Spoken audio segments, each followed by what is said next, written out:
Buenas tardes. Hoy, 8 de octubre de 2023, vamos a hacer un análisis jurídico que no partidista sobre el concepto de amnistía y la diferencia con el indulto. Veamos los conceptos. En derecho penal hay el crimen, delito por una parte, y después del juicio la pena correspondiente a ese delito o crimen. La secuencia temporal siempre es primero la comisión del delito, del crimen, luego el juicio y luego la pena correspondiente. El indulto opera sobre la pena, es decir, el indulto extingue la responsabilidad penal porque actúa sobre la pena que se deriva de ese delito o crimen, pero la persona sigue siendo culpable. Sin embargo, se le ha perdonado el cumplimiento. En cambio, la amnistía opera sobre el crimen mismo, sobre el delito mismo. Por ello, la amnistía tiene efectos retroactivos y, entre otros, extingue toda responsabilidad penal y también la civil, y anula los antecedentes penales. Señores, no ha existido el delito. Por este motivo, la amnistía es general, dado que actúa sobre todos los que cometieron ese delito y no sobre individuos concretos. La amnistía provoca la impunidad de quienes cometieron hechos graves criminales. Se borra el pasado a todos los efectos. Ya no se puede hablar de los amnistiados como criminales. Son personas de bien. Otras diferencias entre el indulto y la amnistía. El indulto, como hemos dicho, supone el perdón de la pena, mientras que la amnistía supone el perdón y el olvido del delito. Borrón y cuenta nueva. El indulto afecta a una persona concreta o a varias. La amnistía afecta a una pluralidad. Los indultos generales, que afectan a muchas personas, están prohibidos en la Constitución española, y la amnistía, que es mayor y más importante que el indulto, ¿cómo no va a estar prohibida? Si está prohibido circular a 120 km/h a más de 120 en una autopista, obviamente estará prohibido circular a 160. El indulto no extingue la responsabilidad civil derivada del delito. La amnistía sí. Es decir, la amnistía perdona las multas, la pela. Para otorgar el indulto es necesario un acto administrativo que lo ejecuta, lo lleva a cabo el Poder Ejecutivo, el Gobierno. Para la amnistía es necesaria una ley, que la lleva a cabo el Poder Legislativo. Pero aquí surge ya la primera pregunta. ¿De quién depende la Fiscalía General del Estado? Pues eso.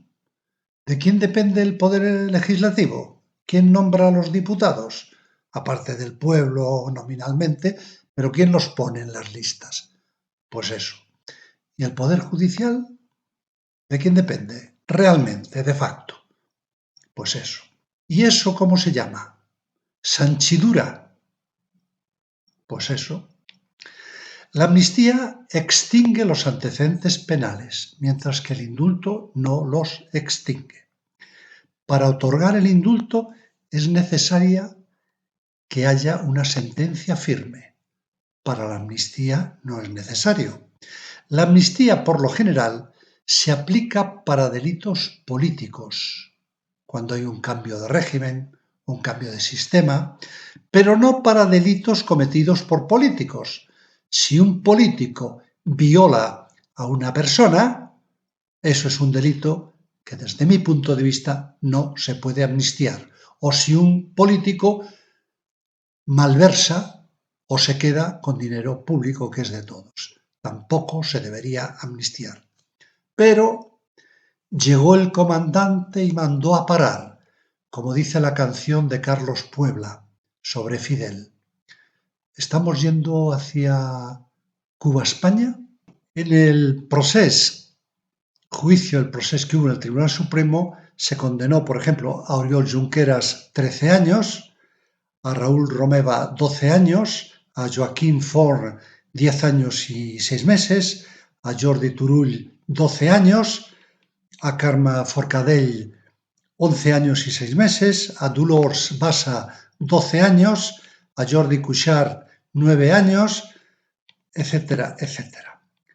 Veamos la comparativa para comprobar la barbaridad que puede hacer Sánchez para mantenerse en el poder. Delito de malversación agravada, que es el que se le aplica ahora, porque ya se ha quitado la sedición, al honorable señor Puigdemont. En estos casos, la malversación conlleva una pena de 4 a 8 años de prisión, junto con una inhabilitación absoluta de 10 a 20 años. Ahí le duele a Puigdemont. La pela es la pela, no nos olvidemos.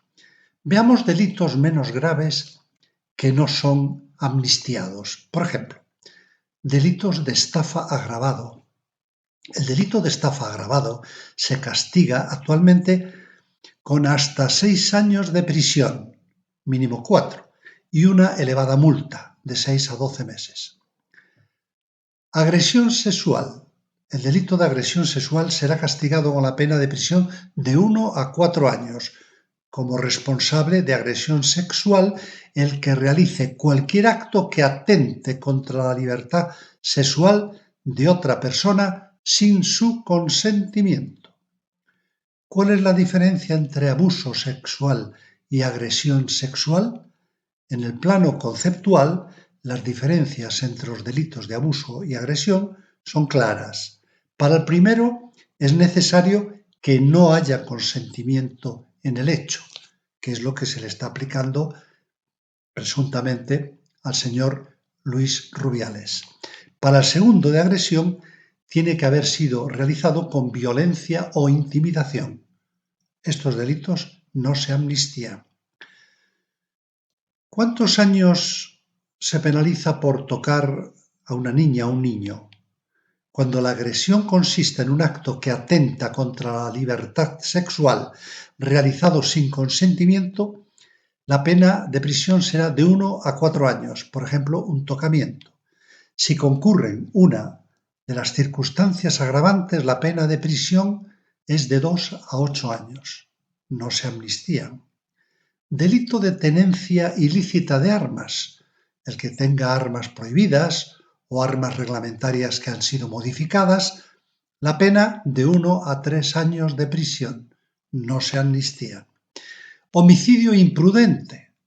Establece que quien cause la muerte de otra persona por imprudencia grave será castigado con pena de prisión de 1 a 4 años.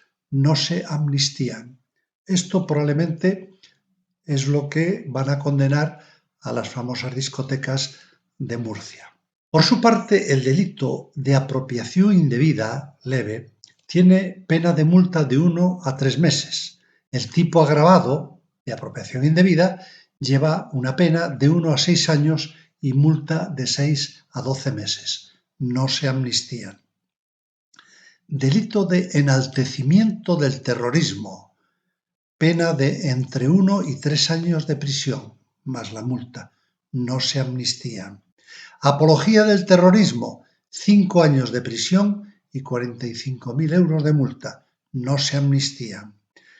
Tráfico de drogas, prisión de 1 a 3 años y una multa del valor del mercado de la droga confiscada cuando se trata de sustancias que no causan grave daño a la salud. Eso lo dice el Código Penal, porque sí causan grave daño, como es la marihuana, el hachís, el cannabis, etc. No se amnistían. ¿Y todos los condenados por malversación de dinero público? No se amnistían. Es decir, ¿por qué se amnistían a estos políticos catalanes cuyas penas son superiores a todos estos ejemplos que he puesto y no a estos delincuentes que han sido condenados? Conclusión. El artículo 14 de la Constitución española es falso, porque el artículo 14 dice: los españoles son iguales ante la ley. Mentira. Sin que pueda prevalecer discriminación alguna por razón de nacimiento, raza, sexo, religión, opinión o cualquier otra condición o circunstancia personal o social. No, eso no es verdad. Si eres catalán y eres político de Junts per Catalunya o de Esquerra Republicana de Cataluña, no has cometido ningún delito. Todos estos delitos, a título de ejemplo, decimos que no se amnistían. ¿Y por qué sí se amnistían a los políticos catalanes corruptos y criminales de delitos más graves que los que hemos puesto de ejemplo? Tú lo sabes. Pues eso. ¿Qué debería hacer, a nuestro juicio, Sánchez si tuviera lo que hay que tener? Primero, juzgar a Puigdemont y a sus compinches. Sentarlo la pena del banquillo. Segundo, indultarle la pena, como se hizo con Junqueras and Company. Pero no perdonarle la pela, no amnistiarlo porque entonces no paga nada. Y el dinero que ha cogido de todos nosotros no lo va a devolver. Porque además, según dicen públicamente, ho tornarem a fer. Por cierto, la Ley 7 de 1983, de 29 de junio, pasado 40 años, de expropiación de Rumasa por razones de utilidad pública e interés social. Más o menos la utilidad pública para que haya paz, convivencia, los pajaritos cantan y las flores se levantan. En aquella época, el Tribunal Constitucional desestimó en el mes de diciembre de 1983, es decir, 6 meses después de esa ley que hemos citado, desestimó el recurso que había planteado el Partido Popular de inconstitucionalidad contra el decreto ley por el que Rumasa fue expropiada el 23 de febrero del mismo año. La sentencia fue votada favorablemente por 6 de los 12 miembros del Tribunal Constitucional, la mitad. El primer presidente del Tribunal Constitucional, que fue Manuel García Pelayo, como presidente, votó el último. Había 6 que habían votado a favor de la inconstitucionalidad y 5 en contra. Faltaba por votar el presidente. En lo que me han notificado, el presidente, cuando iba a votar, entró el ujier correspondiente y le dijo: presidente, ha llamado el presidente del gobierno, Felipe González, para ver cómo ha ido la votación. Y el presidente del Tribunal Constitucional le dijo: dile que, o dígale, mejor dicho, que cuando acabe la votación yo le llamaré. Dice: no, dice que espera a que usted vote. Y Manuel García Pelayo, un grandísimo jurista, votó, sabiendo que estaba Felipe González esperando, votó en contra de la inconstitucionalidad, es decir, votó a favor de la expropiación de Rumasa. Manuel García Pelayo nunca olvidó ese voto, que él consideraba como una especie de traición a sí mismo. Dejó el Tribunal Constitucional, se marchó a Venezuela y murió en Caracas el 25 de febrero de 1991. Si la amnistía llega al Tribunal Constitucional, Sánchez estará esperando a lo que vote el presidente Cándido Conde Pumpido. Sean felices. Y no olvidéis que la palabra más importante en todos los idiomas del mundo es madre. Pero si a esa palabra le añadís la palabra política, se convierte en suegra. Buenas tardes.